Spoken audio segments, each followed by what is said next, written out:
சிலுவையில செய்து முடிச்சத முழு நிச்சயமா நீங்க நம்பி அவரை நீங்க மகிமைப்படுத்துறீங்க. ஆமே. இப்ப அவர் என்ன செய்து முடிச்சார் என்பது உங்களை எல்லாருக்கும் தெரியணும்.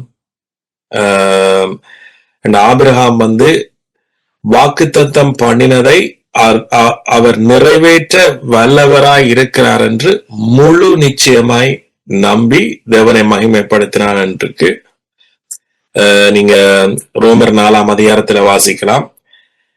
ஆபிரகாம் அதாவது சிலுவைக்கு முன்னாக வாழ்ந்தபடியால அவர் வாக்குத்தத்தம் பண்ணினதை நிறைவேற்ற வல்லவராய் இருக்கிறார் என்று முழு நிச்சயமாய் நம்பினார்.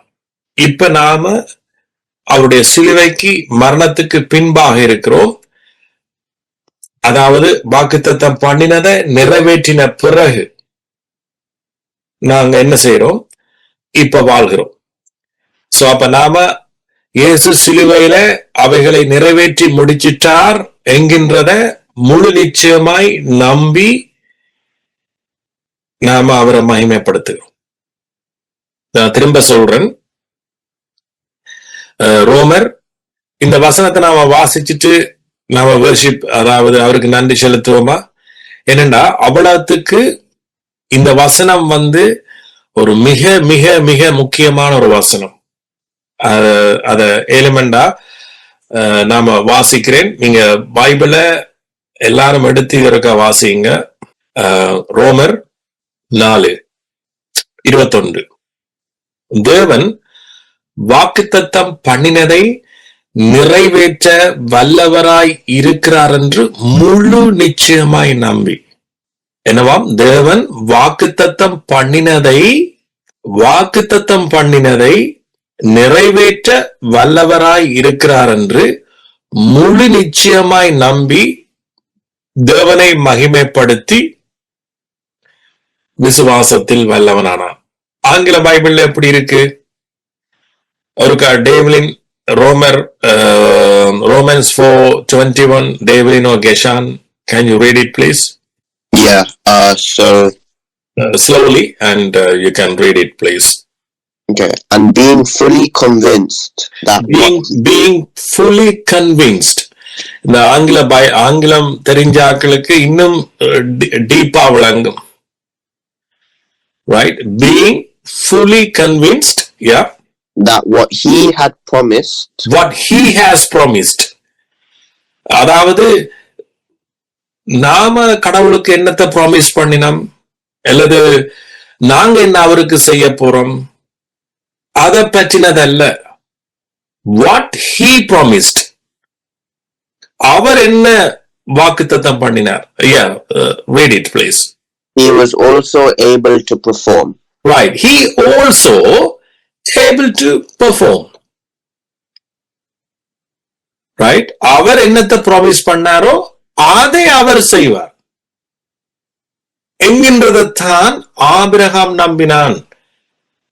சோ அதனால பாருங்க, சிம்பிளா ஈஸியா அவன் கடவுளை என்ன செய்தான்?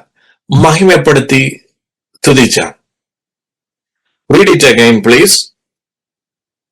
And being fully convinced that what he had promised, he was also able to perform. He was also able to do it, perform, right? So இது ஒவ்வொரு கிறிஸ்தவருக்கும் இருக்கணும். என்ன எப்படி இருக்கணும்? ஆபிரகாம் சிலுவைக்கு முதல் இருந்தபடியால அவன் வாக்குத்தத்தம் பண்ணினதை கட்டாயம் நிறைவேற்றுவார். அதுல எந்த ஒரு சந்தேகமும் இல்ல. பாருங்க, ஆபிரகாமுடைய விசுவாசம் போற்றப்படுது.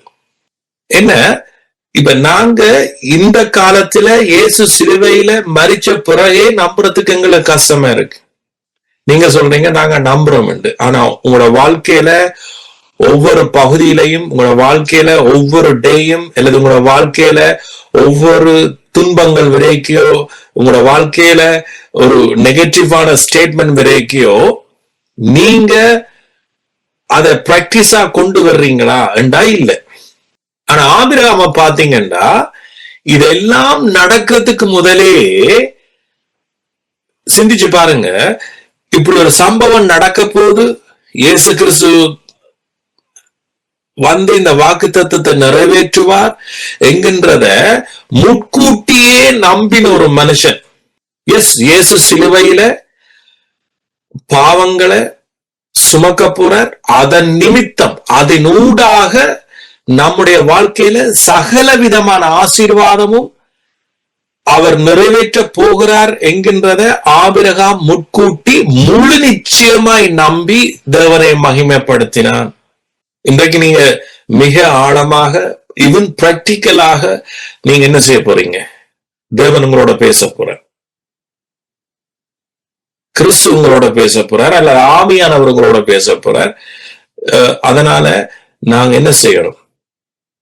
ப்ரே பண்ணணும். தாப்பனே, எங்களுடைய மனசை அபிஷேகிங்க. பிளீஸ் அனாயிண்ட் மை திங்கிங், அல்லது எங்களோட மனசு. என்னண்டா, எங்களோட மைண்ட் மிக முக்கியமானது. தேவன் அதை அபிஷேகித்தான் எங்களோட மனம் வந்து அவருடைய வார்த்தைகளை என்ன செய்யும்? ஏற்றுக்கொள்ளும். இல்லையண்டா கடைசி வரைக்கும் நடக்காது. பிளீஸ், நாங்க உண்மையா நித்தம்ங்க, பிளீஸ் அனாயிண்ட் மை மைண்ட். ஆமேன். எனக்கு அந்த மைண்ட் தேவனுடைய வார்த்தையில, அவருடைய என் மனம் அவருடைய வார்த்தையில இருக்கிறபடியால என் மனம் என்ன செய்யுது? மர்வமாஸ். சோ அது மாதிரி நீங்க கேட்டுக்கொள்ளுங்க. நான் உங்களுக்கு ஜெபம் பண்றேன். அவர் உங்களுடைய எங்களோட மனசை அவருடைய வார்த்தையில நிக்க பண்ணும். சோ திரும்ப வாசிக்கிறேன். தேவன் வாக்குத்தத்தம் பண்ணினதை நிறைவேற்ற வல்லவராய் இருக்கிறார் என்று முழு நிச்சயமாய் நம்பி தேவனை மகிமைப்படுத்தி விசுவாசத்தில் வல்லவனானான். சோ நாம இயேசு கிறிஸ்து சிலுவை மரணத்துக்கு பிறகு இருக்கிறோம், அவருடைய உயிர்த்தெழுதலுக்கு பிறகு இருக்கிறோம். சோ அதனால நாம் என்ன செய்யறோம்னா, வாக்குத்தத்தம் பண்ணினதை இயேசு நிறைவேற்றிட்டார் சிலுவையில என்கின்றத முழு நிச்சயமா நாம் போனோம். அப்ப இங்க உங்களுக்கு ஒரு கேள்வி வரும், அதை என்னத்தை வாக்குத்தத்தம் பண்ணினார், என்ன எல்லாத்தையும் நிறைவேற்றினார் என்று. சகலதும் ஜீவனத்துக்கும் தேவ பக்திக்கும் வேண்டிய யாவற்றையும் அந்த வாக்குத்தத்தத்துக்கு உள்ளடங்கினார். ஆமென். சோ இத குறிச்சு நாம மேற்கொண்டு நாம பார்க்கலாம். சோ இப்பொழுது நாம அவருக்கு நன்றி செலுத்துவோமா? தகப்பனே, நன்றி செலுத்துகிறோம். உங்களோட குமாரன் ஊடாக சிலுவையில நீங்க வாக்குத்தத்தத்தை நிறைவேற்றிருக்கிறீங்க. அதற்காக நன்றி இயேசுவே. நீங்களே எனக்கு பரிசுத்தம், நீங்களே எனக்கு ஞானம், நீங்களே எனக்கு மீட்பு, நீங்களே எங்களுக்கு பரிசுத்தம் என்று சொல்லி வசனம் சொல்லுது. நீங்களே எனக்கு சுகம், ஆரோக்கியம், எல்லாமே நீங்க. நன்றி இயேசுவே. ஆமென். நன்றி இயேசுவே. இதை நாங்க நம்புகிறோம். முழு நிச்சயமாய் நம்பி உங்களை மகிமைப்படுத்துகிறோம்.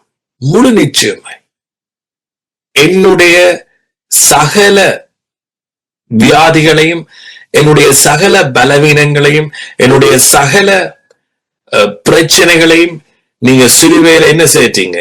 நிறைவேற்றி முடிச்சிட்டீங்க. அதை வெற்றி சிறந்துட்டீங்க. நான் முழு நிச்சயமாய் நம்புறேன். இத நம்புறதுக்கு எங்களுக்கு பரிசுத்த ஆவி, அவருடைய அபிஷேகம் நமக்கு தேவை.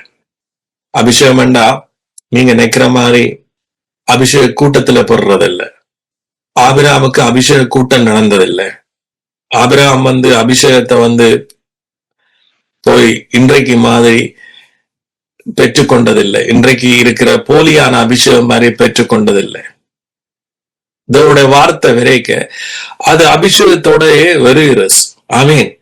அதை நாம விசுவாசத்தோட பெற்றுக்கொண்டா அது அபிஷேகம் நிச்சயமாக அந்த காரியம் நம்முடைய வாழ்க்கையில அது நிலை நிற்கும். அந்த வார்த்தை நிலை நிற்கும். பாருங்க, இந்த வார்த்தைகள் நான் அன்றைக்கு ஏற்றுக்கொண்ட வார்த்தை இன்றைக்கும் நாம் மெசேஜ ப்ரிப்பேர் பண்ணிக்க வருதே.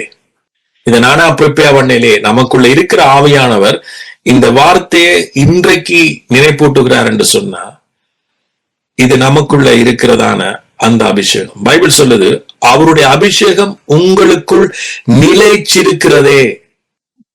ஜோவான்ல அப்படித்தான் சொல்லுது, உங்களுக்குள் நிலைச்சிருக்கிறதே. சோ அப்ப எங்களுக்குள்ள நிலைச்சிருக்கிற அபிஷேகம் அவருடைய வார்த்தை என்ன செய்யும்? திரும்ப திரும்ப எங்களுக்கு ஞாபகப்படுத்தும். அப்ப நாம் என்ன செய்யறோம்? மர்வமாகிறோம். விசுவாசத்துல நாம் என்ன செய்யறோம்? பெருகி கொண்டே போறோம். ஆகவே கிறிஸ்துவே உங்களுக்கு நன்றி. நீங்க நிறைவேற்றி முடிச்சதுக்காய் நன்றி. சிலுவையில நீங்க நிறைவேற்றி முடிச்சதுக்காய் நன்றி.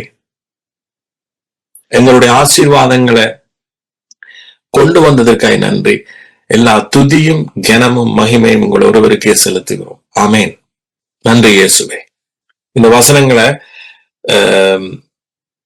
நாம இன்றைக்கு பார்க்க போறோம். தேவனுடைய வார்த்தையை பார்க்க போறோம். அவருடைய செய்தி உங்களோட, அவருடைய நற்செய்தி எப்படி பேசுது, நீங்க அதை அப்படியே உங்களுக்குள்ள உள்வாங்கிக் கொள்ளுங்க. சோ நீங்க உள்வாங்கிக் கொள்ளணும்டா உங்களோட மைண்ட் என்ன செய்யணும்? இங்க இருக்கணும். அதுக்காகத்தான் அவருடைய அபிஷேகம். ஆமேன்.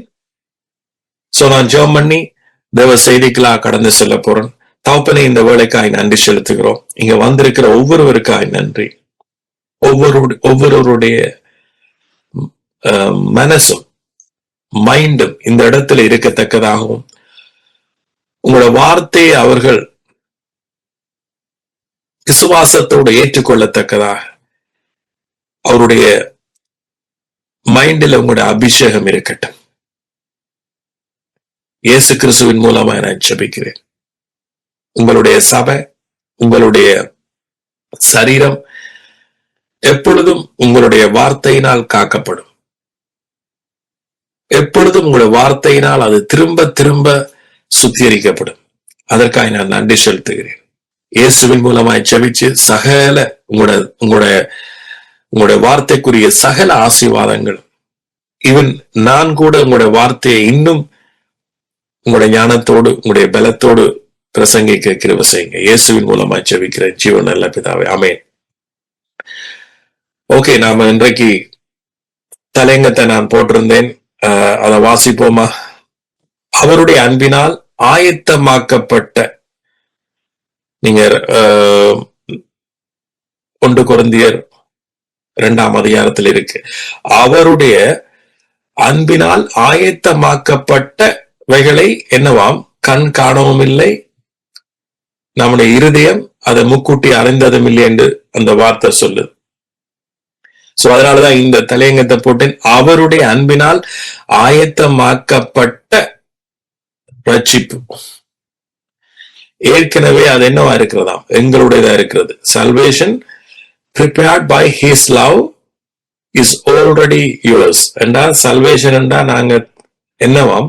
சகல விதமான ரட்சிப்பு. அது என்னவா இருக்கிறதாம்? எங்களுடையதா இருக்கிறது. சகல விதமான 1 கொரிந்தியர் 2ஆம் அதிகாரம், பைபிள் இருக்க நீங்க எடுத்து வாசிங்க. 1 கொரிந்தியர் 2ஆம் அதிகாரம், இந்த வசனத்தை வாசிக்கிறோம். அதுக்கு அடுத்தது நாம கலாத்தியர் 1ஆம் அதிகாரம், அதையும் நான் எடுக்க போறோம்.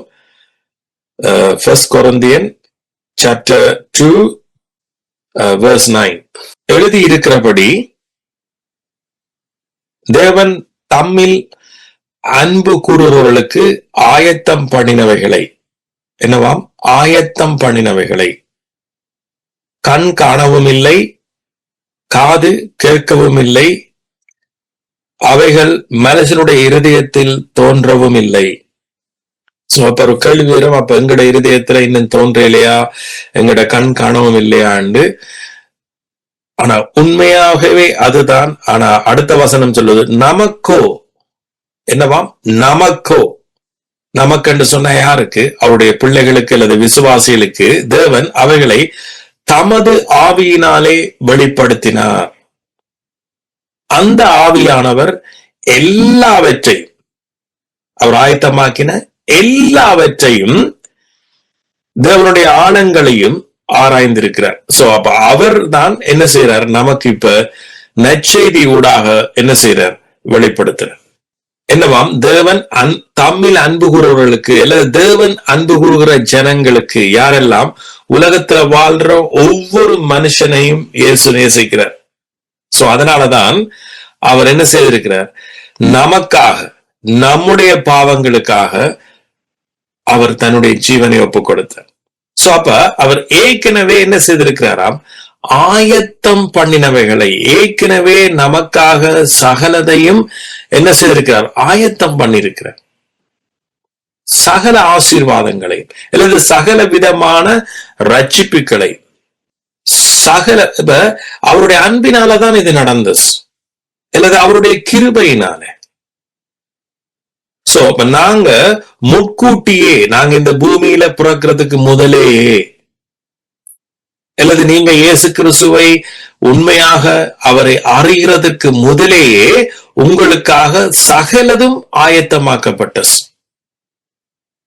சகலதும், சகல விதமான ரட்சிப்பு. இப்ப இந்த வசனத்தை நான் வாசிச்ச பிறகு நாம திரும்ப இடத்துக்கு வருவோம். கலாத்தியர் 1 அதிகாரம். So Galatians 1st chapter 1 and then verse 4. 4வது வசனம், கலாத்தியர் 1:4. அவர் நம்மை இப்பொழுது இருக்கிற, அதை வடிவ வாசிப்போம். அவர் நம்மை இப்பொழுது இருக்கிற பொல்லாத பிரபஞ்சத்தில் இருந்து விடுவிக்கும்படி, அவர் நம்மை இப்பொழுது இருக்கிற பொல்லாத பிரபஞ்சத்தில் இருந்து நம்மை விடுவிக்கும்படி நம்முடைய பிதாவாகிய தேவனுடைய சித்தத்தின்படியே நம்முடைய பாவங்களுக்காக தம்மை தாமே ஒப்பு கொடுத்தார். அவருக்கு என்று என்றைக்கும் உள்ள சதா காலங்களிலும் மகிமை உண்டாவதாக. ஆமேன். இப்ப ஆழமா சிந்தியுங்க. நம்முடைய பாவங்களுக்காக தம்மை தாமே ஒப்பு கொடுத்தார். ஏன் நம்முடைய பாவங்களுக்காக தம்மை தாமே ஒப்பு கொடுத்தாருண்டா, இப்பொழுது இருக்கிற பொல்லாத பிரபஞ்சத்திலிருந்து விடுவிக்கும்படி. இதுதான் தேவனுடைய சித்தம். அப்ப இப்ப சிந்தியுங்க, இப்பொழுது இருக்கிற பொல்லாத பிரபஞ்சம், அதுல இருந்து ஒரு மனுஷனுக்கு விடுதலை தேவைண்டா, என்ன வழி? சோ இப்பொழுது இது ஆங்கிலத்தில் இருக்கா, வாசிப்போமா? கேஷாவுக்கா வாசிக்கலாமா please? Relatives. Okay. Who gave himself for our sins to rescue us from the present evil age. Right. Rescue us from the present evil age. இப்ப அநேகருடைய சிந்தனை என்ன தெரியுமா? நாங்க மரிச்ச பிறகு நரகம் போகாம எங்களை பரலோகத்துக்கு கொண்டு போத்தான் இயேசு பாவத்துக்காக, எங்கட பாவத்துக்காக மரிச்சார் என்கின்ற ஒரு நெரோ மைண்டட் மட்டும்தான் எங்களுடைய விசுவாசிகிட்ட இருக்கு. எஸ், நாம நரகம் போறதே இல்ல, ஏனண்டா இயேசு ஏற்கனவே அது மீட்டுட்டார். ஆனா இந்த உலகத்துல இருக்கிற, இப்ப இருக்கிற பொல்லாத பிரபஞ்சம், இங்க இருக்கிறதான அந்த பிசாசு ஊடாக வந்த நரக வாழ்க்கையில இருந்து நம்மை விடுதலை ஆக்குறது தான் அவருடைய மெயின் நோக்கம் என்கின்றத பிசாசு எங்களுடைய மனக்கண்ணை குருடாக்கிட்டார். நான் சொல்லல, நற்செய்தி சொல்லுது. அவர் நம்மை இப்பொழுது இருக்கிற, இங்க இருக்கிற, இப்பொழுது இருக்கிற பொல்லாத ஈவில் உலகம், சாத்தானுடைய உலகத்தில இருந்து நம்மை விடுவிக்கும்படி, அதுக்காக அவரே யுத்தம் பண்ணிட்டார். என்னவாம் அந்த யுத்தம்? என்ன அவர் செய்த ரெமெடி என்ன என்று சொன்னா, மருந்து என்னன்னு சொன்னா, நம்முடைய பாவங்களுக்காக தம்மை தாமே ஒப்பு கொடுத்தார். இது யாருக்கு எழுதினது? கலாத்து சபையில இருந்த விசுவாசிகளுக்கு, பிலீவர்ஸுக்கு. இவங்க என்ன செய்துட்டாங்களாம்? தேவனுடைய கிருபையை விட்டு விலகிட்டார், அந்த உபதேசத்தை விட்டு விலகிட்டார். அப்ப மனுஷனுடைய பிரச்சனைகள் உலகத்துல, இந்த இருள் உலகத்துல வருறதான எதுவா இருக்கலாம், எந்த ப்ராப்ளமா இருக்கலாம், இருள்ல இருந்து வருகிற, இருள்ல அதாவது டார்க்னஸ்ல இருந்து வருகிற எதுவா இருக்கலாம், சிக்னஸா இருக்கலாம், அல்லது வேற டிசீஸா இருக்கலாம், அல்லது வேற விதமான ப்ராப்ளம்ஸா இருக்கலாம். எதுவா இருந்தாலும் இதுல இருந்து நம்ம விடுவிக்க இயேசு செய்த வேலை என்ன? நம்முடைய பாவங்களுக்காக. சோ அப்ப இயேசு சிலுவையில மரிச்சதால நாம் என்ன செய்துட்டோமாம்? அவருடைய ஒரே பலியினால் நாம் என்றென்றைக்கும் மன்னிக்கப்பட்டோம், என்றென்றைக்கும் பூரணமாக்கப்பட்டோம், என்றென்றைக்கும் விடுதலையாக்கப்பட்டோம். அப்ப இந்த நிச்சயம், இந்த முழு நிச்சயம், ஆபிரகாம் வாக்குத்தத்தம் பண்ணினதை நிறைவேற்ற வல்லவராயிருக்கிறார் என்று அவன் சிலுவைக்கு முதல் முழு நிச்சயமா நம்பினான். இப்ப விசுவாசிகளுக்கு என்ன பிரச்சனைண்டா, இயேசு கிறிஸ்துவனுடைய மரணம் எங்களை முற்றுமுழுதாக முழு நிச்சயமா எங்களை முழுவதுமா எங்களை மன்னிச்சிட்டது என்கின்ற முழு நிச்சயம் அநேகம் பேர் இல்ல.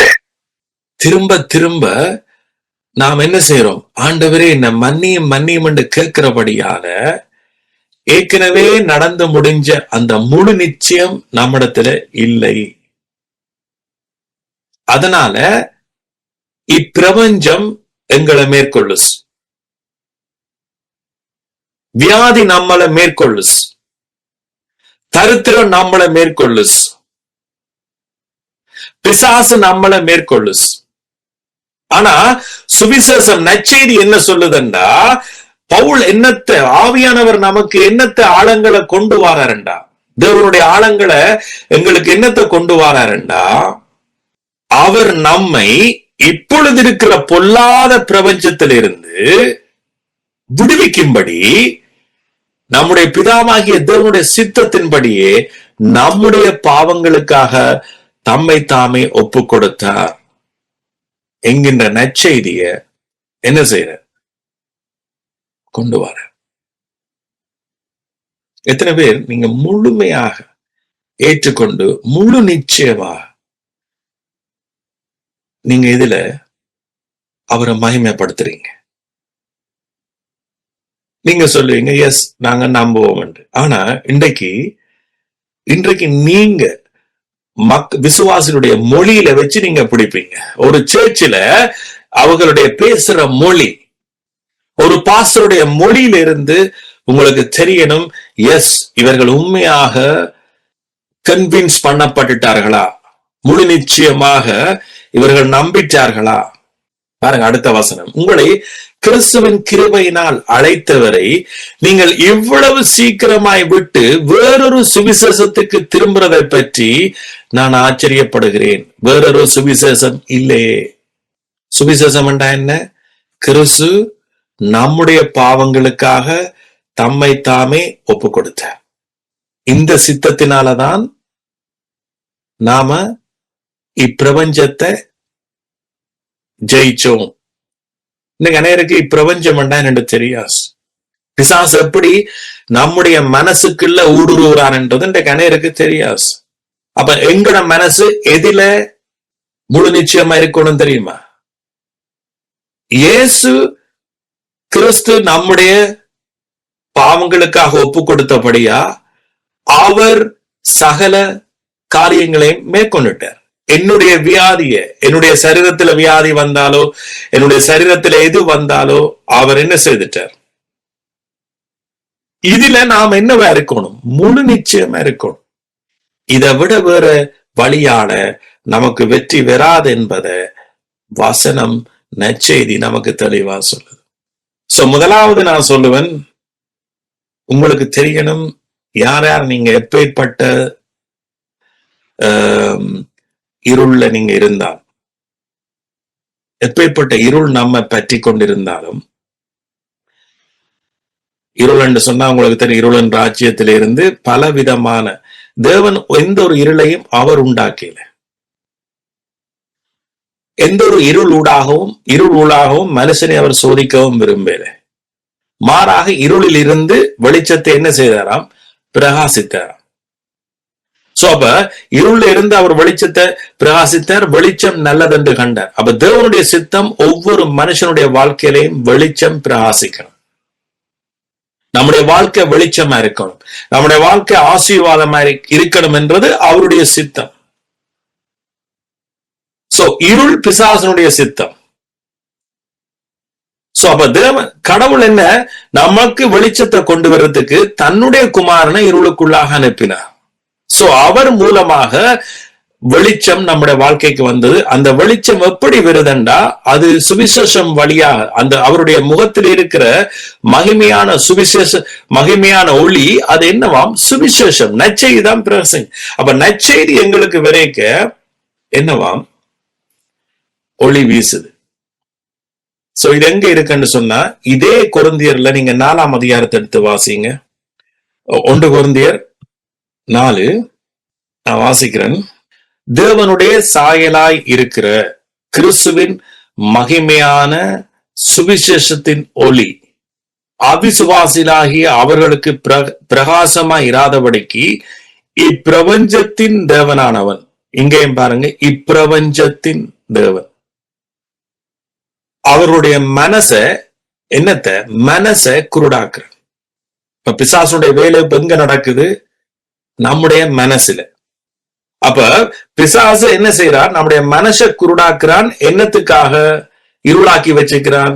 அவருடைய சுவிசேஷத்தினுடைய ஒளி, அவர் சிலுவையில செய்து முடிச்சதான அந்த நற்செய்தியினுடைய ஒளி, அந்த ஆசீர்வாதங்களுடைய ஒளி அவிசுவாசிகள் எங்களுக்கு என்ன செய்யக்கூடாது, எங்களுக்கு இல்ல, அவிசுவாசிகளுக்கு குருடாக்கி வச்சுக்கிறார். அப்ப ஒரு மனுஷனுக்கு ஆசீர்வாதம் இல்லையண்டா அந்த அர்த்தம் என்ன, அந்த ஒளி வீசையில, நற்செய்தி ஒளி வீசையில, இல்லது கேட்டாலும் அதை உதாசீனப்படுத்தக்கூடியதான ஒரு குருட்டாட்டம் அந்த மனசுல இருக்கிறது. பாருங்க, இருளில் இருந்து 6வது வசனம், வெளிச்சத்தை பிரகாசிக்க சொன்ன தேவன் இயேசு கிறிஸ்துவின் முகத்தில் உள்ள தமது மகிமையா அறிவாகிய ஒளியை தோன்ற பண்ணும் பொருட்டாக எங்கள் இருதயங்களில் பிரகாசித்தார். எங்கள் இருதயங்களில் பிரகாசிக்கிறார், அல்லது எங்களோட மனசில பிரகாசிக்கிறார். சோ ஆகவே நீங்க புரிஞ்சு கொள்ளணும், பிரபஞ்சம், இந்த பிரபஞ்சம் என்ன செய்யுதுண்டா, எங்களோட மனசை குருடாக்கு. சுவிசேஷத்தின் ஊடாக சத்தியத்தை அறியாம எங்களோட மனசை குருடாக்குது. அப்ப மனம் குருடா இருக்க எங்களோட வாழ்க்கை என்னவா இருக்க போகுது, இருளா இருக்க போகுது. சோ எங்களோட வாழ்க்கை வெளிச்சமா இருக்கணும்டா எங்களோட மனம் என்ன செய்யணும், அவருடைய சுவிசேஷத்தால பிரகாசிக்கணும். சோ அது என்னத்தூடாக பிரகாசிக்குதுண்டா, நற்செய்தியூடாக. சோ அந்த நற்செய்தியை நாம விசுவாசிக்க எங்களோட வாழ்க்கையில என்ன உண்டாகுது, இயற்கையாகவே தானாகவே எங்களோட வாழ்க்கையில என்ன உண்டாகுது, ஆசீர்வாதங்கள் உண்டாகுது. 1 கொரிந்தியர் 2ஆம் அதிகாரம் 9வது வசனம், தேவன் தம்மில் அன்பு கூறுகிறவர்களுக்கு ஆயத்தம் பண்ணினவைகளை கண் காணவும் இல்லை, காது கேட்கவும் இல்லை, அவைகள் மனுஷனுடைய இருதயத்தில் தோன்றவும் இல்லை. சிந்திச்சு பாருங்க, தேவன் ஆயத்தம் பண்ணி இருக்கிறார் சகலதை. ஆயத்தம் பண்ணினவைகளை, தனிய ரட்சிப்பு, அதாவது மனுஷன் நினைக்கிறது போல நானும் நீங்களும் பாவங்கள் மன்னிக்கப்பட்டு பரலோகம் போற அந்த ரட்சிப்பு அல்ல, ஆயத்தம் பண்ணினவைகளை. ஒரு தகப்பன் தன் பிள்ளைக்கு தேவையானது என்னென்று அவருக்கு தெரியும். அவர் சொல்றார், தன்னுடைய பிள்ளைகளுக்கு நல்ல ஈவுகளை கொடுக்க நான் அறிஞ்சிருக்கிறேன். சோ ஒட்டு மொத்தத்துல உங்களோட வாழ்க்கையில தேவையான அத்தனை விடுதலைகளையும், அத்தனை ரட்சிப்புகளையும், அத்தனை விதமான ரட்சிப்புகளையும் அவர் என்ன செய்தாராம், ஏற்கனவே ஆயத்தம் பண்ணிட்டார். இது அவர் தன்னுடைய அன்பின் ஊடாக செய்தது. மாறாத, சினமடையாத, கோபமடையாத அவருடைய அன்பு, என்றைக்கும் நிலைச்சிருக்கக்கூடிய அவருடைய அன்பு.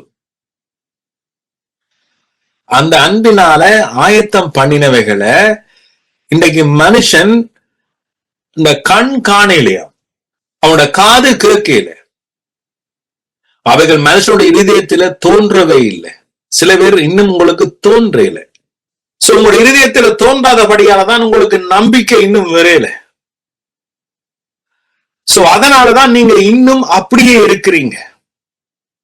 சில காரியங்களை நம்புறீங்க, சில காரியங்களை நீங்க இன்னும் நம்பல. இதையும் இயேசு செய்து முடிச்சிட்டாரா? சில பேர் நீங்க நினைக்கிறீங்க இந்த வாழ்க்கை நீ இப்படியே போதாண்டு. இல்ல, இல்லவே இல்லை. அவர் ஆயத்தம் பண்ணினத நீங்க இன்னும் அறிஞ்சு கொள்ளல. உங்களோட காது இன்னும் கேட்கல, உங்களோட மனசுல இன்னும் வரையல, இருதயத்துல இன்னும் வராதபடியாலதான். ஆனா ஆண்டவர் சொல்றார், இல்ல நான் ஏற்கனவே எல்லாத்தையும் ஆயத்தம் பண்ணிட்டேன். அது எப்படி என்று சொன்னா, அது என்னுடைய மகன் சிலுவையில உங்களுடைய பாவங்களுக்காக மரிச்சார். இதுதான் நற்செய்தி. நமக்கோ அதை அவர் என்ன செய்யறாம்? ஆவியினால் வெளிப்படுத்துகிறார். அந்த ஆவியானவர் எல்லாவற்றையும், அதாவது தேவனுடைய ஆழங்களையும் ஆராய்ந்திருக்கிறார். அவருடைய அன்பின் ஆழங்களை ஆவியானவர் மட்டும்தான் ஆராய்கிறார். அவர் எங்களுக்கு என்ன செய்யறார்? இப்பொழுது அறிவிக்கிறார். சோ அவர் அறிவிக்கிற பொழுது நீங்க என்ன செய்வீங்க? முழு நிச்சயமாய் நீங்க நம்புவீங்க. முழு நிச்சயமாய். எஸ், வாக்குத்தத்தம் பண்ணினத அவர் நிறைவேற்றவும் வல்லவராயிருக்கிறார். வாக்குத்தத்தம் பண்ணினத அவர் நிறைவேற்றவும் வல்லவராயிருக்கிறார் என்று ஆபிரகாம் நம்பினார். அதே போல எங்களோட பாவங்களுக்காக இயேசு மரிச்சிட்டார்.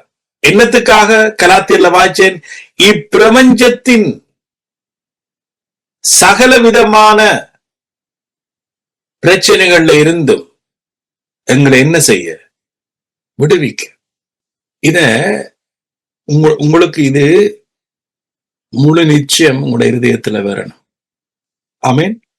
அந்த முழு நிச்சயம் வந்துட்டா, சீரியஸா தான் சொல்றேன், பிசாசுக்கு உங்களுடைய வீட்டுல வேலை இல்லை, அலுவலே இல்லை. உங்களோட வீடுண்டா நான் தனி ஒரு நபரை ஒரு வீடா சொல்றேன். இது தேவனுடைய வீடு. பைபிள் சொல்லுது நாம் அவருடைய வீட்டாரா இருக்கிறோம். நீங்க நான் சொல்றத நீங்க அப்படியே கேட்டு அதை நீங்க முழு நிச்சயமா நம்பினீங்கன்னா தான் நீங்க சொந்தக்காரரா மாறுறீங்க. ஆமீன். அந்த ஆசீர்வாதம் உங்களுக்கு சொந்தமானது. நீங்க அதுக்காக போராட வேண்டிய அவசியம் இல்லை. நீங்கள் யாரோ ஒரு புரத்தியார் போல இருக்கிறீங்க.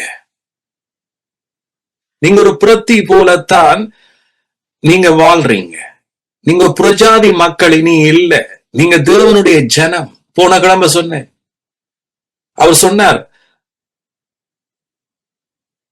போன முறை சொல்லியிருந்தேன், உடன்படிக்கை எபிரேயர் 8:10, நான் அவர்கள் தகப்பனாயிருப்பேன், அவர் என் ஜனங்களாயிருப்பார், அவர்கள் என் ஜனங்களாயிருப்பார்கள், யாரும் அவர்களுக்கு போதிக்க வேண்டியதில்லை என்றால் அந்த அர்த்தம் என்ன? நானே தகப்பனே பிள்ளைக்கு போதிப்பேன் என்று சொல்றேன்.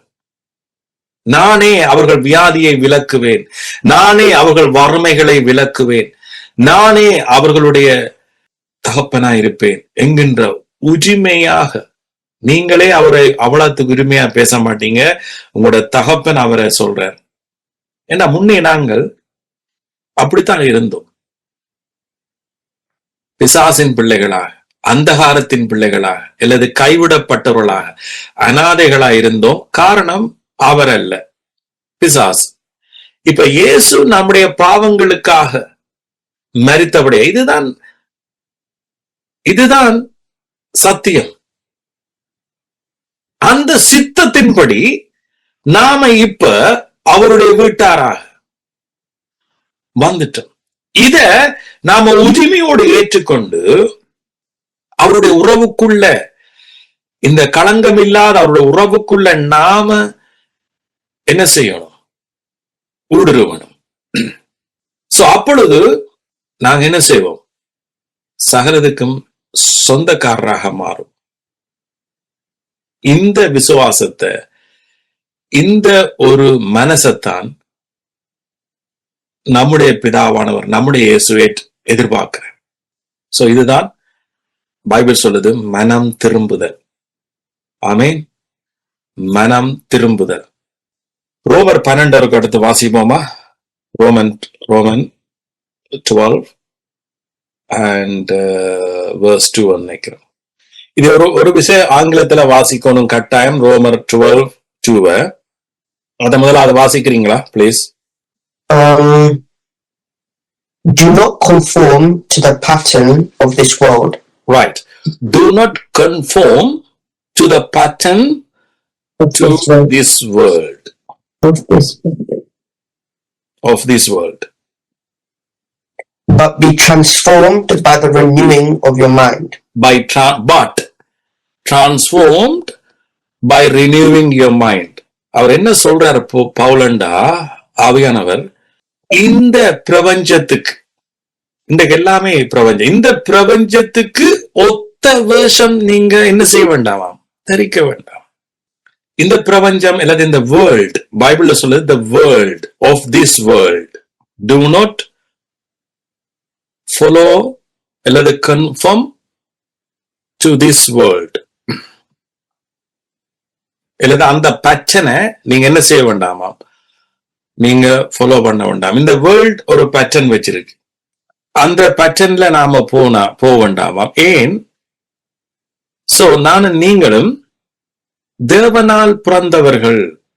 சோ we should know, எங்களுக்கு தெரியணும், நாங்க இயேசு கிறிஸ்து சிலுவையில செய்து முடிச்சதனால் வாழ்கிறோம். இந்த உலகத்துக்கு ஒரு பேட்டர்ன் இருக்குது, எப்படி நாம ஒரு காரியத்தோட போராட வேண்டும், எப்படி நாம நம்முடைய பலத்தால போராடி அதை ஜெயிக்கணும் என்கின்றதான் இந்த உலகத்தினுடைய நியதி. நாம சொல்றது உங்களுக்கு விளங்குதா? சோ பைபிள் கிளியரா சொல்லுது. டேவ் சிப்பி வாசிங்க. அதுல இன்னும் இருக்கு, அத கண்டினியூ பண்ணட்டா? யா, திருப்பி அதை வாசிச்சு continue. Do not conform to the pattern of this world, but be transformed by the renewing of your mind. By transform, by renewing your mind. அப்ப இந்த உலகத்தோட நீங்க உங்களோட மைண்ட வச்சிருக்க கூடாது. ஏண்டா இந்த உலகத்துல நீங்க மைண்ட வச்சிருக்க கூடாது, நீங்க யோசிக்க கூடாது, இந்த உலகத்துல நாம் ஒன்றும் செய்யக்கூடாது இல்ல, அத சொல்லவில்லை அவர் என்ன சொல்ல வாராருண்டா, இந்த உலகத்தினுடைய பேட்டர்ன், அதனுடைய முறை, அந்த முறை. உதாரணத்துக்கு சொல்ல, உலகம் கணக்கு நமக்கு சொல்லும், இந்த வேர்ல்ட், இந்த பிரபஞ்சம் கணக்கு சொல்லும். இப்படி செய்தா இப்படி நீங்க ஜெயிக்கலாம், இப்படி செய்தா நீங்க இப்படி வரலாம், இப்படி செய்தா இந்த வியாதியிலிருந்து நீங்க விடுதலை ஆகலாம், இப்படி வாழ்ந்தா உங்களுக்கு ஒன்றுமே வராது. ரைட்? சோ இதனால இப்ப பாருங்க, இதத்தான் உங்களுக்கு நான் இப்ப இந்த வழியில பேசணும், இந்த வழியில எதை இப்ப பேசுறேன்னு சொன்னா, இப்ப ஏதேன் தோட்டத்துல, ஈடன் கார்டன்ல என்ன நடந்ததுன்னு சொன்னா, பிசாசு ஆதாம் ஏவாளுக்கு என்ன சொன்னதுண்டா, நீங்க இப்படி செய்தா நீங்க இப்படி வாழலாம் என்று சொல்லி நன்மை தீமை என்கின்ற அந்த விருட்சத்தை அதுல இருந்து புசிக்க சொல்லிச்சது. அதுதான் பாவம். ஆதாம் ஏவாள் தங்களுடைய சுய புத்தியிலையும் சுய ஞானத்திலையும் சுய கிரியையிலையும் ஆதாம் ஏவாள் சாய்ந்து, தேவன் கடவுள் ஏற்கனவே அவர் செய்து முடிச்சது, ஏற்கனவே அவர் கொடுத்ததான சகலவிதமான ஆசீர்வாதத்திலையும் அவர்கள் நிலைச்சிருக்கிறார். இன்றைக்கும் உலகம் இயேசு சிலுவையில நடந்து முடிச்சதுல எங்களை நிலைச்சிருக்காம, நாங்க எங்களுடைய சுயத்துல, உலகத்தினுடைய பிரபஞ்சத்துல, இல்ல அந்த உலகத்துக்கு ஒத்த வேஷத்துலதான் நாம் என்ன செய்யறோம்? சீவிக்க முயற்சிக்கிறோம். பிசாசு இன்னும் எங்களை அங்க இழுத்துண்டு போகுது. சோ திரும்ப வாசிங்க. திருப்பி அந்த வருஷம். Do not conform to the pattern of this world, but be transformed by the renewing of your mind. Then you will be able to test and approve what God's will is, His good, pleasing, and perfect will. Amen. So அப்ப இப்ப இங்க என்ன சொல்றார்? உலகத்துக்கு ஒத்த வசனம் செய்யாங்க. ஆனா அதுக்கு மாறாக என்ன சொல்றாருண்டா, by renew your mind. அப்ப எங்கட மனசை எப்படி புதிதாக்கலாம்? by the word of God. The word of God, அதாவது தேவனுடைய வார்த்தையினால் அல்லது சுவிசேஷத்தினால் தான் எங்கட மனசை மறுவப்படுத்தட்டாம், புதிதாக்கட்டாம். சோ அதுக்காகத்தான் நாம் என்ன செய்யறோம்? நற்செய்திய ஆவியானவர் நமக்கு என்ன செய்யறார்? போதிக்கிறார். அப்ப நீங்க இவ்வளவு காலமும் இவ்வளவு வாழ்நாள் முழுவதும் நீங்க என்ன செய்திருக்கிறீங்க? உங்களோட வாழ்க்கையில இந்த ஒரு காரியத்துக்காக நீங்க என்ன செய்திருக்கிறீங்க? நீங்க போராடி இருக்கிறீங்க. இதுல இருந்து ஜெயத்துக்காக நீங்க போராடி. ஆனா தேவனுடைய வார்த்தையினால் நீங்க என்ன செய்யல? மருவமாக நீங்க என்ன செய்றீங்க? அதுல இருந்து ஜெயத்தை பெற்றுக்கொள்றீங்க. சோ எப்படி நாம மருவமாகிறோம்? எஸ், நாம இயேசு சகல விதமான காரியத்தையும் சிலுவையில வெற்றி சிறந்திருக்கிறார் என்கின்றத நாம் என்ன செய்யறோம்? நமக்குள்ள உள்வாங்க. அதுல நாம் என்ன செய்யறோம்? உறுதியாக நிலைநிற்கிறோம். இதுவே நீங்க செய்யத்தக்க புத்தியுள்ள ஆராதனை என்ற உங்களுக்கு விளங்கையில நாங்க இந்த மேல் வாசனத்தை நான் கீழே இருந்து மேல போறேன். அப்ப உங்களுக்கு ஈஸியாக உங்களுக்கு விளங்கும் என்னத்த ஆவியானவர் சொல்ல வரார் பாருங்க. அப்படி இருக்க முதலாவது வசனம் வாசிக்கிறது. சகோதரரே, நீங்கள் உங்கள் சரீரங்களை பரிசுத்தமும் தேவனுக்கு பிரியமுமான ஜீவ பலியாக ஒப்பு கொடுக்க வேண்டும் என்று. இங்க இயேசு சொல்றாரு, என்ன ஆவியானவர் சொல்றாருன்னா, உங்கள் சரீரங்களை பரிசுத்தமும் தேவனுக்கு பிரியமுமான ஜீவ பலியாக ஒப்பு கொடுக்க வேண்டும் என்று அவருடைய இரக்கங்களை முன்னிட்டு உங்களை வேண்டிக் கொள்கிறேன். இதுவே நீங்க செய்யத்தக்க புத்தியுள்ள ஆராதனை. இப்ப நாம அவருடைய எங்கட சரீரத்தை பரிசுத்தமாக அவருக்கு ஒப்பு கொடுக்கணும். எப்படி ஒப்பு கொடுக்கணும்? பைபிள் சொல்லல நம்முடைய கிரியையினால ஒப்பு கொடுக்க சொல்லி இல்ல, விசுவாசத்தின் மூலமாக. இயேசு அவர் தன்னுடைய சரீரத்தை ஒப்பு கொடுத்தபடியால என்னுடைய சரீரம் இப்ப பரிசுத்தமாய் ஒப்பு கொடுக்கணும் விசுவாசத்தினுடைய. எஸ், இயேசு என்னை பரிசுத்தப்படுத்தி இருக்கிறார். இதுதான் மனசை நீங்க மர்வமாக்குறீங்க. உலகத்துக்கு ஒத்த வேஷம் தரிச்சீங்களா, இன்னைக்கு உலகத்துக்கு ஒத்த வேஷம் தரிக்கிற சபைகள்ல நீங்க போய் சேர்ந்தீங்கன்னா அந்த சபை உங்களை திரும்ப திரும்ப திரும்ப இருளுக்க தான் நடத்தும். இன்றைக்கு அனைவருடைய வியாதி சுகப்படாம இருக்கிறதுக்கு காரணமே அவர்கள் தங்களை இன்னும் பரிசுத்தமா ஏற்றுக்கொள்ளல. இன்றைக்கு நீங்க எவ்வளவுக்கு அவருடைய ரத்தத்தால, நீங்கள் வெளியேறப்பெற்ற ரத்தத்தால மீட்டுக் கொள்ளப்பட்டதனுடைய ரகசியத்தை நீங்க இன்னும் புரியாம இருக்கிறீங்க. இப்ப நாம நினைக்கிறோம், பாருங்க, இயேசுன்ற ரத்தம் பைபிள் சொல்லுது வெளியேற பெற்றது. அதுக்கு யாரும் எங்கேயும் எவனாலையும் எந்த பணமும் கொடுக்க முடியாது. அந்த வெளியேற பெற்ற ரத்தத்தால நானும் நீங்களும் மீட்கப்பட்டது நாங்க எவ்வளவு தூரம் வெளியேற பெற்றவர்களாக மாற்றப்பட்டோம் என்பதை இன்றைக்கு அநேகர் புரிஞ்சு கொள்ள. இப்ப நான் ஒன்றை வாங்க போறேன் என்று சொன்னா, ரைட், ஒன்றை நான் வாங்க போறேன்னு சொன்னா ஒரு ஒரு ஒரு ஒரு பெரியமா ஒரு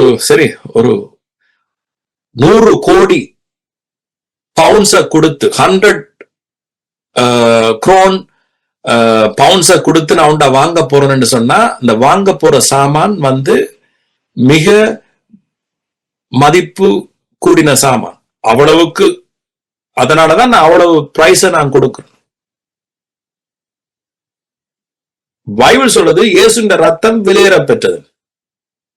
வெளியேற பெற்றது என்று சொன்னா அதுக்கு மணி உலகத்துல இன்னும் ஒருவரும் கண்டுபிடிக்கல. சோ அதை கொடுத்துத்தான் என்னையும் உங்களையும் அவர் மீட்டிருக்கிறார் என்று சொன்னா, இப்ப அவர் சொல்றார், நீ எந்த ரத்தத்தின் விலையை பார்க்காத, என்னுடைய முக்கியத்துவம் என்ன, என்னுடைய மீட்பினுடைய ஆழம் என்ன என்பதை பார்க்க சொல்லி சொல்றேன். அப்பைக்கே தெரியும், அப்பைக்கு நீங்க இன்றைக்கு அநேக விஷயத்திலிருந்து வெளியில வந்துருவீங்க. பிசாசு தன்னுடைய பிடியில இருந்து உங்களை விடுதலையாக்கும். இன்றைக்கு நான் இன்னொரு ரகசியத்தை நான் உங்களுக்கு சொல்றேன். முன்னையும் சொல்லியிருப்பேன், ஆனா சிலவேளை அப்ப உங்களுக்கு மண்டைக்கு ஏறாது, இன்றைக்கு ஏற வாய்ப்பு இருக்கு. உலகத்துல மனுஷன் அப்படித்தான். மனுஷன் நீங்க ஒரு டீச்சரா இருக்கலாம், நீங்க சிலவேளை உங்களோட பிள்ளைகளுக்கு கற்றுக் கொடுக்கலாம். ஒரு நேரத்திலே பிள்ளை அதை மண்டைக்கு ஏற்றாது.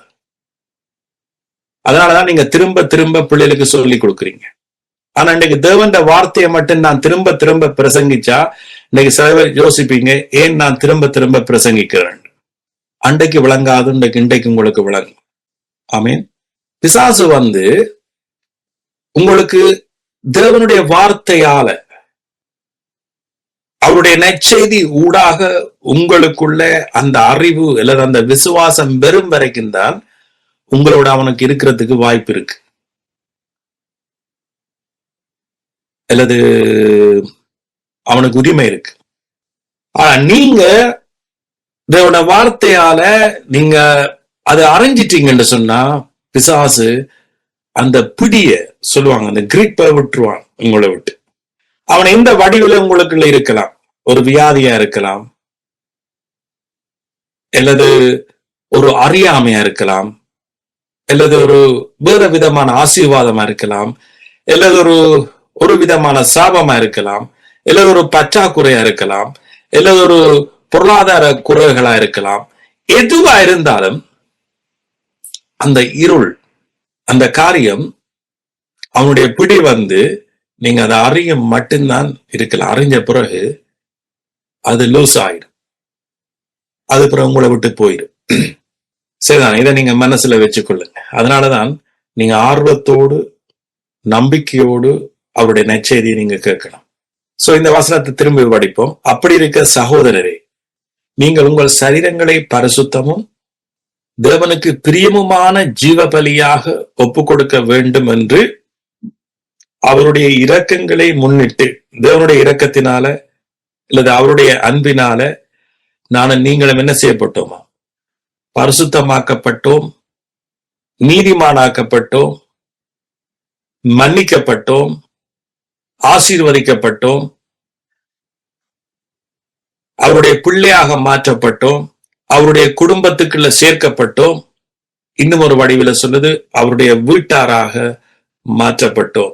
சோ அப்ப அவர் சொல்றார், நீங்க அவருடைய இரக்கத்தை முன்னிட்டு நான் சொல்றேன், உங்களோட சரீரங்களை பரிசுத்தமாய் அவருக்கு ஜீவ பலியாக ஒப்பு கொடுங்க.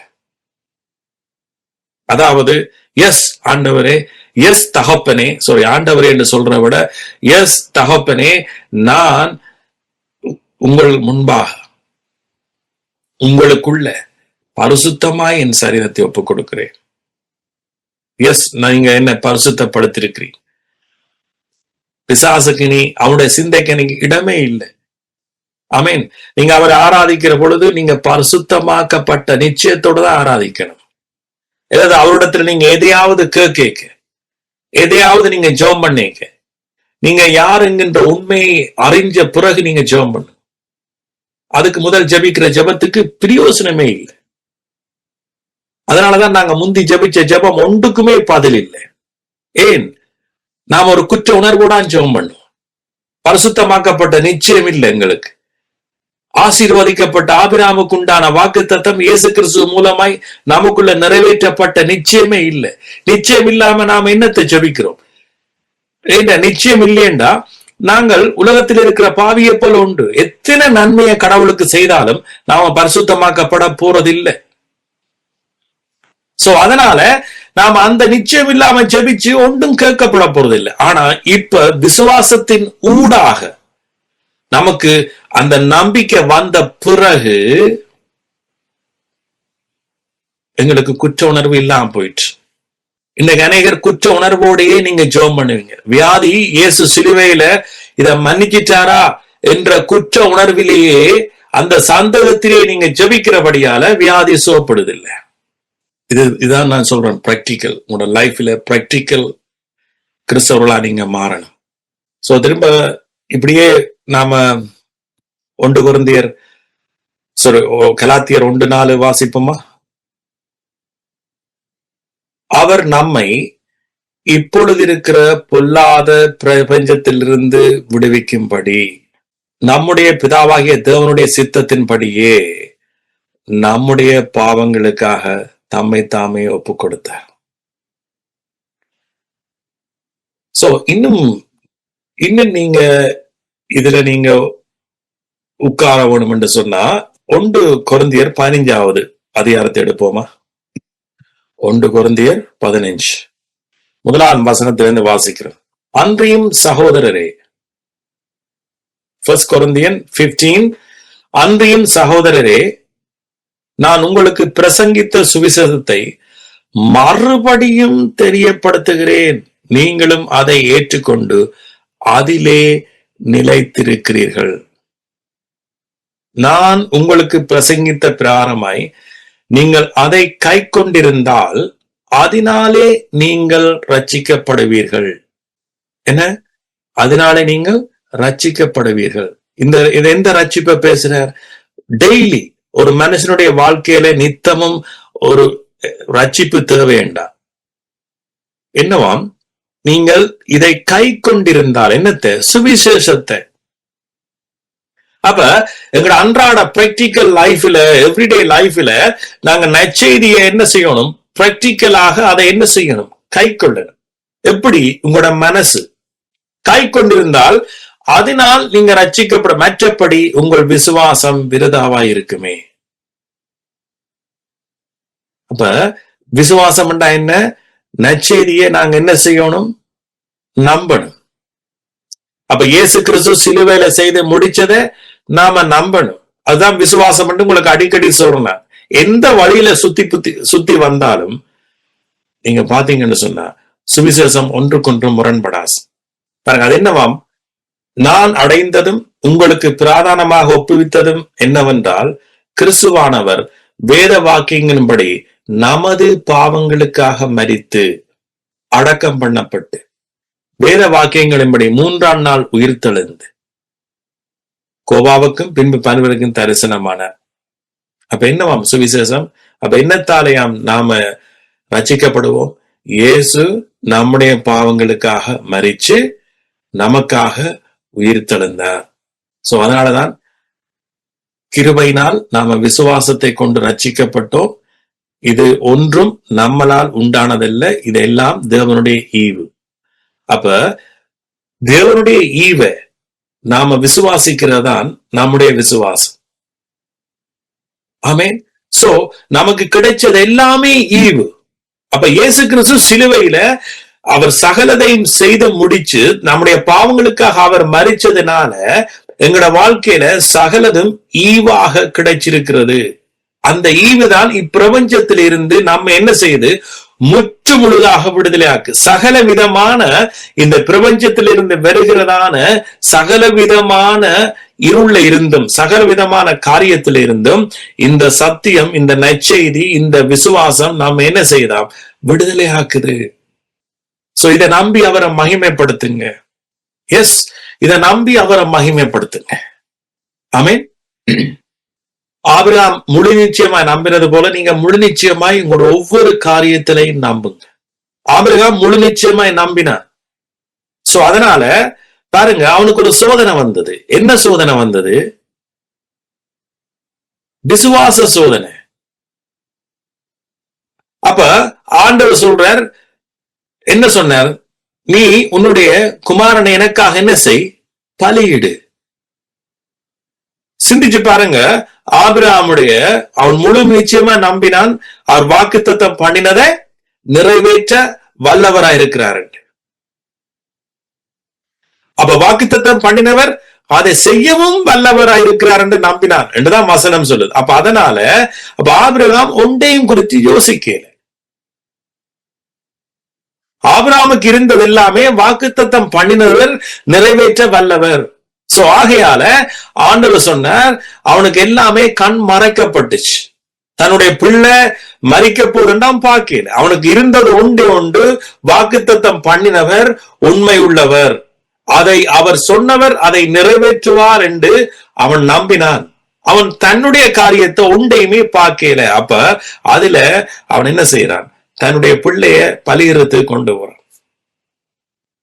அவனுக்கு இருந்தது ஒன்றே ஒன்று, அவன் தன்னை கீழே பார்க்கல, அவன் வாக்குத்தத்தம் பண்ணினவரை பார்த்தான். அதே போல இன்றைக்கு உங்களோட வாழ்க்கையில நீங்க ஒன்றையும் பார்க்காதீங்க.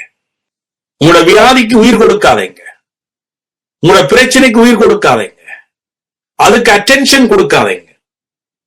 சீரியஸா தான் நான் சொல்றேன். வாக்குத்தத்தம் பண்ணினவர் அவர் ஏற்கனவே நிறைவேற்றிட்டார். ஆமென்.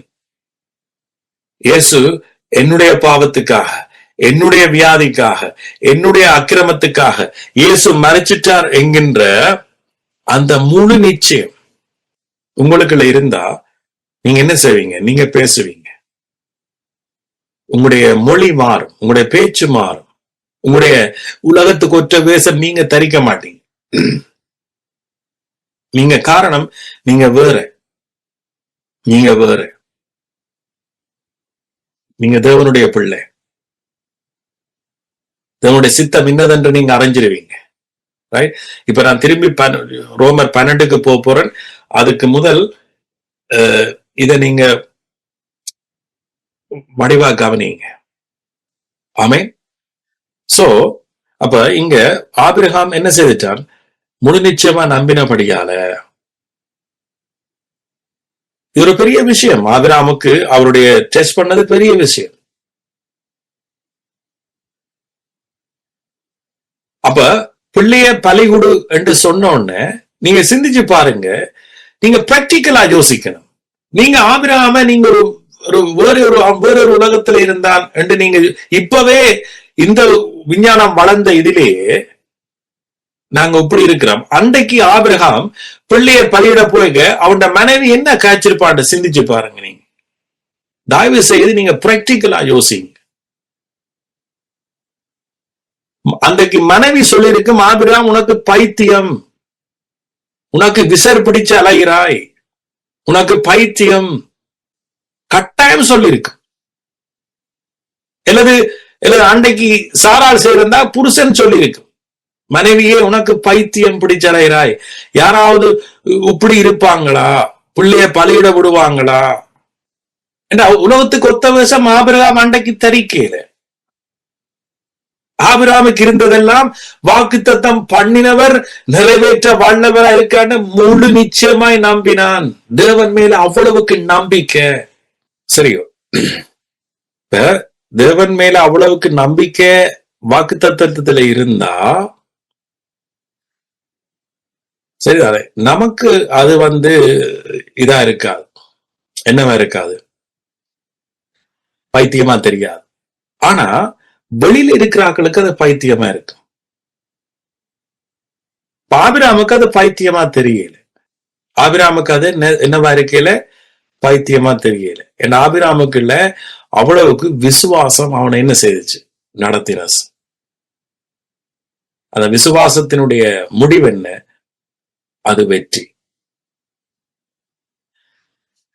சோ மேபி நீங்க ப்ரே பண்ணலாம், நாம ஜெபம் பண்ணலாம். தகப்பனே, எனக்கு உங்களுடைய விசுவாசம் வேணும். இப்ப பாருங்க, இயேசுவின் காலத்தில எல்லாம் அவர்கள் ஜெபம் பண்ணினார், எனக்கு உங்களுடைய விசுவாசம் வேணும், விசுவாசத்தை வர்க்கிக்க பண்ணுங்க. சில பேர் சிலதை கன்றுவார்கள், கண்ட பிறகு அவர்களால் முடியாட்டிக்கு என்ன செய்வார்கள்? ஜெபம் பண்ணுவார். இப்ப நான் பிரசங்கிக்கிறது சிலவேளை உங்களுக்கு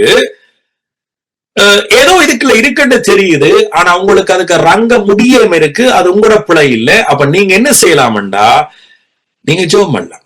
உண்மையா நீங்க ஜெபம் பண்ணலாம்.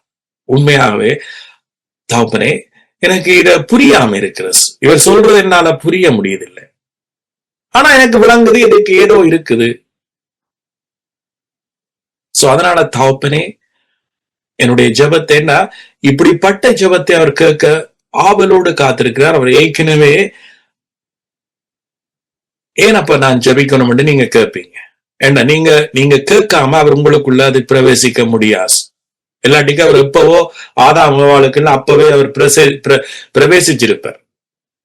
அவர்கள் நன்மை தீமை என்கின்ற விருட்சத்திலிருந்து புசிக்க முதலே கடவுள் என்ன செய்திருப்பார்? அவர்களுக்குள்ள பிரவேசிச்சிருப்பார். உங்களுடைய அனுமதி இல்லாம கர்த்தரால் உங்களுக்குள்ள கிரியை செய்ய முடியாது. சோ ஆகவே அதனாலதான் பிரேயர் உங்களோட அனுமதிக்காத்தான், வேறு ஒன்றும் இல்லை. அவர் ஏற்கனவே உங்களுக்காக எல்லாம் செய்து முடித்துட்டு, அதான் சொன்ன அவர் ஆயத்தமாக்கப்பட்டவைகளை அவர் உங்களுக்காக என்னென்ன ஆயத்தப்படுத்தி வச்சுக்கிறான்னு உங்களுக்கே தெரியுது இல்லை. அதான் ப்ராப்ளமா இருக்கு. நாங்க ஒரு கடவுளை ஒரு லிமிட் பண்ணி வச்சிருக்கிறோம்.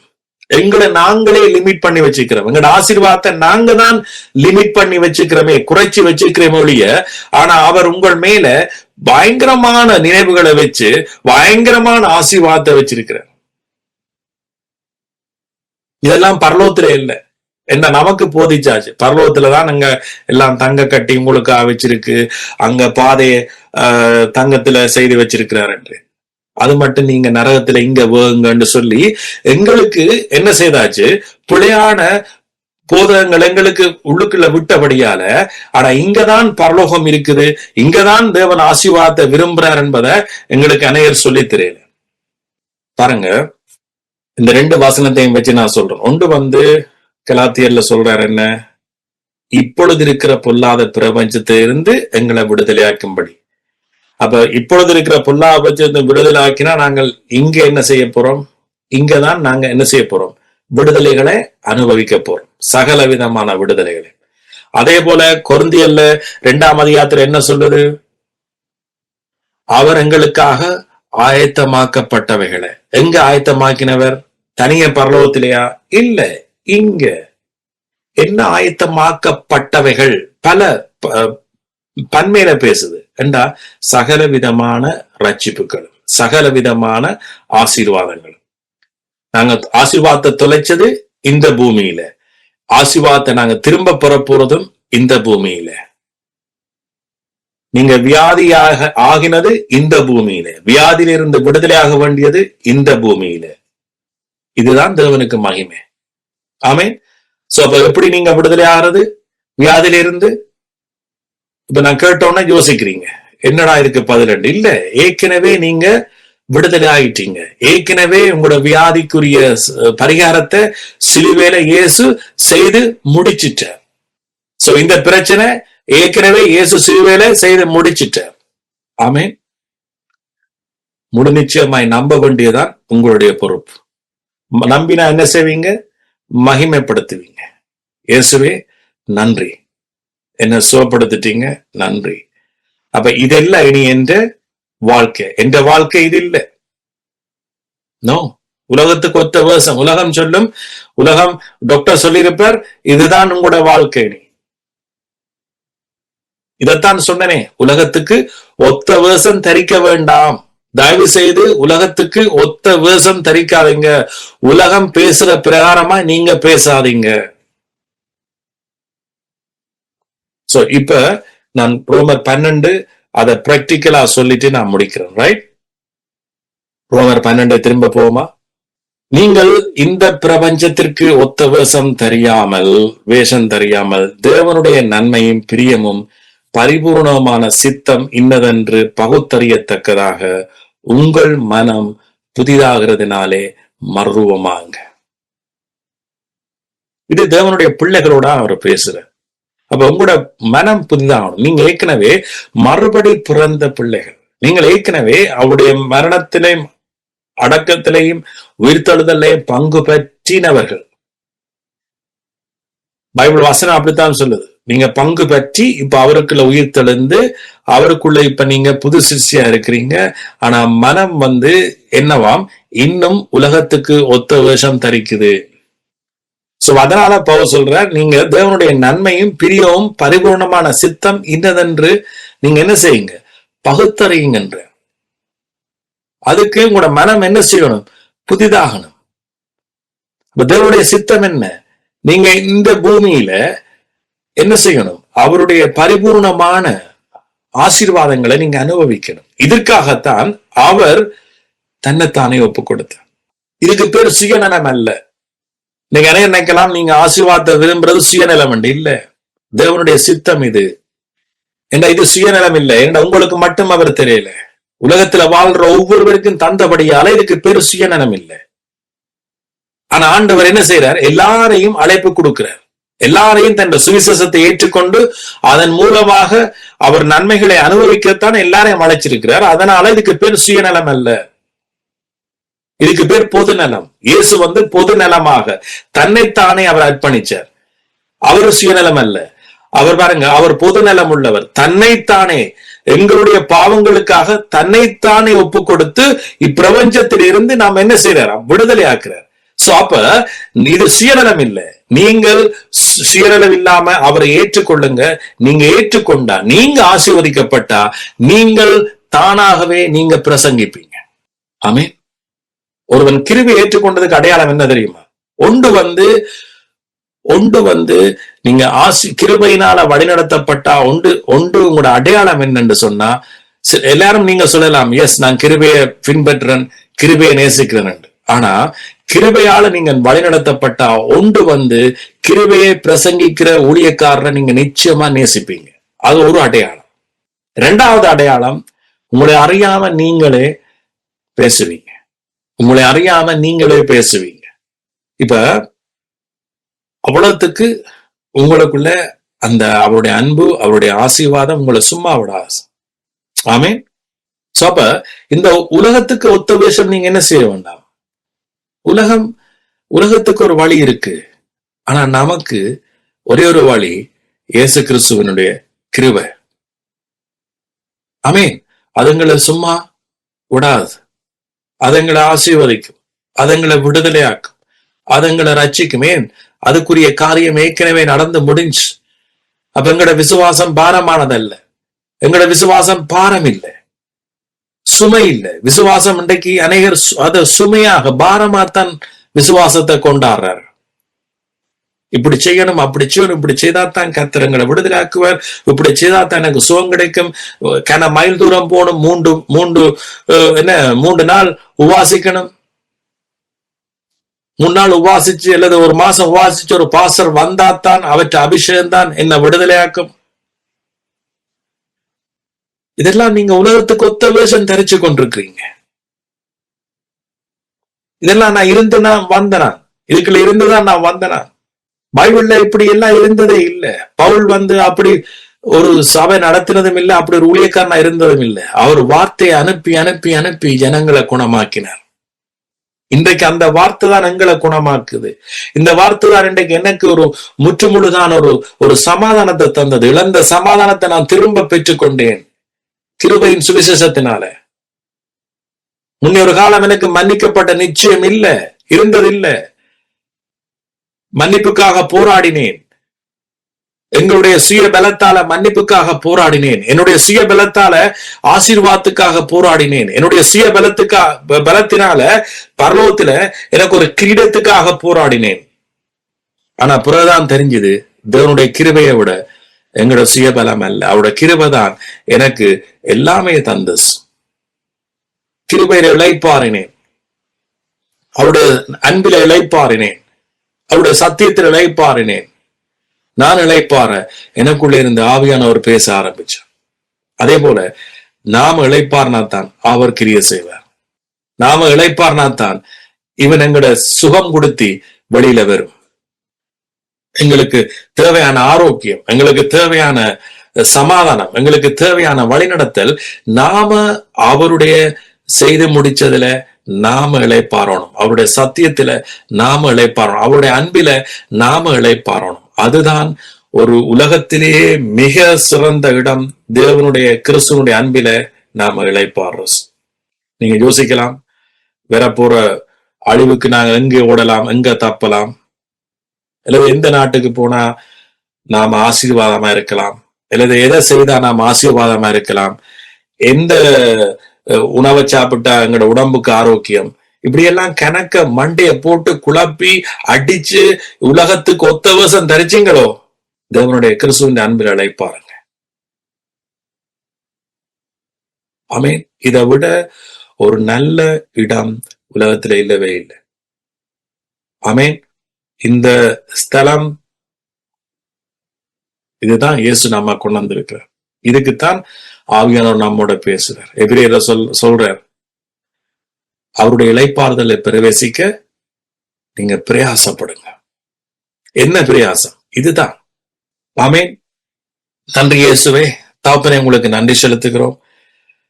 எல்லா விஷயத்திலையும் நாம உலகத்துக்கு ஒத்த விஷயம் தெரியாம எங்களோட மனம் மர்வமாகிறதுனால, எங்களோட மனம் உங்களோட வார்த்தையினால் மர்வமாகிறதுனால உங்களோட நன்மையும் உங்களோட பிரியமும் இன்னமானது என்று நாங்கள் அறியத்தக்கதாக இந்த இடத்துல இருக்கிற ஒவ்வொருக்காக நான் ஜெபிக்கிறேன். ஒவ்வொருவருடைய மனமும் உங்களோட வார்த்தையினால் மர்வமாட்டும். நன்றி இயேசுவே. உங்களோட முழு நிச்சயமாய் நம்பட்டும். நீங்க செய்து முடிச்சவைகள்ல முழு நிச்சயமா. அப்ப சில பேருக்கு நீங்க கேள்வி கேட்கலாம், அதை என்னெல்லாம் முடிச்சாருண்டு. அவர் முடிக்காத ஒன்றுமே இல்லை என்று. அப்படி செய்யுங்க, அப்படி நம்புங்க. இயேசு முடிக்காத ஏதாவது இருக்குமெண்டா நீங்க இங்க விசுவாசத்துல பிளவுறீங்க. இயேசு முடிக்காத ஒன்றுமே இல்லை. அவர் ஒரு வேலையை செய்தா அதை முழுமையா செய்வார் என்ற நம்பிக்கை உங்களுக்கு இருக்கு. அவர் உங்களோட வாழ்க்கைக்காக தான் சிலுவையில மரிச்சார். ஆமென். அவர் என்னத்தை எல்லாம் முடிச்சார் என்ற கேள்வி உங்களுக்குள்ள வரவே கூடாது. ஒன்றே ஒன்றுதான், நீங்க நம்புங்க, அவர் முடிக்காம ஒன்றுமே விடையில. ஆமென். சோ முழு நிச்சயமா நம்புங்க, அவரை மகிமைப்படுத்துங்க. நீங்க நம்புறதே அவரை மகிமைப்படுத்துறதுக்கு சரி. சோ நீங்க இளைப்பாறினா காணும். எந்த விஷயத்திலையும் நீங்க இளைப்பாருங்க. அதுதான் முதல் உங்களோட வெற்றிக்குரிய அறிகுறி. அப்ப இளைப்பாறுதலங்களுக்கு வரணும்னா என்ன செய்யணும்? இயேசு மேல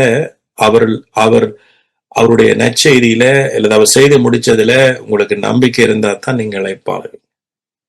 சோ அந்த இளைப்பாறுல இருந்து நீங்க பாருங்க, ஒரு நன்றி சொல்லுவீங்க ஆண்டவருக்கு, அல்லது நீங்க ஜெபம் பண்ணுவீங்க, அதுல இருந்து ஜெபம் பண்ணுவீங்க. சோ அந்த ஜெபம், அந்த துதி, அது சுகந்த வாசனையா தான் அவருக்கு போகும்.